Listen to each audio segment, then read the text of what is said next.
नमस्कार, आप देख रहे हैं न्यूज प्लस 21 और मैं हूं आपके साथ ललिता चक्रधारी। 30 त्योहारों वाले छत्तीसगढ़ में होली से जुड़ी परंपराएं भी कम अनूठी नहीं है। देश के अधिकांश हिस्सों में जहां 2 दिन की होली मनाई जाती है, वहीं छत्तीसगढ़ में यह पर्व कहीं 5 से 10 दिन तक तो कहीं 1 से 1.5 महीना भी मनाया जाता है। यह भी दिलचस्प है कि अलग अलग जगहों पर होली के रंग एक दूसरे से जुदा है। मसलन कहीं उत्सव मनता है तो कहीं शोक, तो कहीं उमंग दिखता है तो कहीं खौफ। विभिन्न परंपराओं के रंगों से सराबोर, आइए आपको बताते हैं इस होली पर कुछ खास। दिखती ना मानर बजे झूमे सबो पारा गड़ाए खेले करम डारा। राजधानी के सदर बाजार जैसी होली शायद ही प्रदेश में कहीं और मनाई जाती होगी। यहाँ 192 साल से ऐसे विवाह की तैयारी हो रही है जो कभी संपन्न ही नहीं होता। यह परंपरा उस नाथूराम सेठ को समर्पित है जिनका विवाह होलिका से तय हुआ था। प्रहलाद की जान लेने के चक्कर में होलिका खुद भस्म हो गई थी और सेठ कुंवारे रह गए। लोग इनकी पूजा कर संतान प्राप्ति की कामना करते हैं। वैसे तो यह परंपरा मुख्यतः राजस्थान की है, लेकिन रायपुर में भी इसका निर्वहन बड़े धूमधाम से होता है। पहले तो सेठ की बारात भी बड़े धूमधाम से निकाली जाती थी, किंतु कुछ समय से ये बंद है।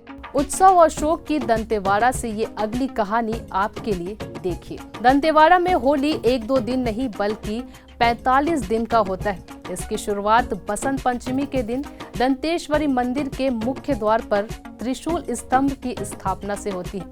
इसी के साथ फागुन मड़े शुरू हो जाता है जो होली तक चलता है। इस दौरान देवी देवताओं के साथ भी होली खेली जाती है। होलिका दहन पर जहां पूरा देश खुशियां मनाता है, वहीं यहां शोक का माहौल देखने को भी मिलता है। इसके पीछे की वजह एक राजकुमारी से जुड़ी और सामान्य कहानी है, जिसके अनुसार राजकुमारी ने आक्रांता से बचने के लिए इसी दिन आत्मदाह कर लिया था। लोग होलिका दहन पर राजकुमारी की मृत्यु का शोक मनाते हैं। आपके लिए ये अगली कहानी दुर्ग जिले से। छत्तीसगढ़ की एक जगह ऐसी भी है जहां मौज मस्ती वाले त्योहार पर पूरा गांव सूना रहता है। हम बात कर रहे हैं दुर्ग के गोंड पेंड्री की, जहां सालों से ना तो होलिका जलाई गई है और ना ही होली मनाई गई है।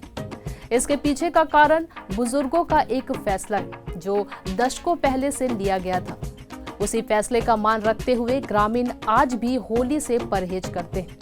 जानकारी के मुताबिक बरसों पहले गांव में होलिका दहन के दौरान 2 पक्षों में जमकर झड़प हो गई थी और देखते ही देखते लड़ाई ने रौद्र रूप ले लिया।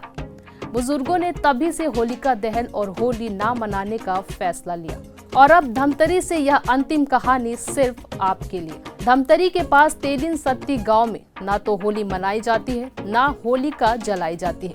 इसकी वजह अनहोनी की आशंका है, जिसका संबंध एक महिला के सती होने से है। मान्यता के मुताबिक 12वीं सदी में गांव का एक व्यक्ति तालाब का पानी रोकने के लिए मिट्टी के बांध पर लेट गया और उसकी मौत हो गई।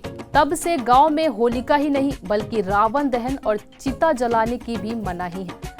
आलम यह है कि किसी की मृत्यु होने पर पड़ोसी गांव के सरहद में जाकर चिता जलाई जाती है। लोगों का मानना है कि ऐसा ना करे तो गांव में कोई ना कोई विपत्ति आ ही जाती है।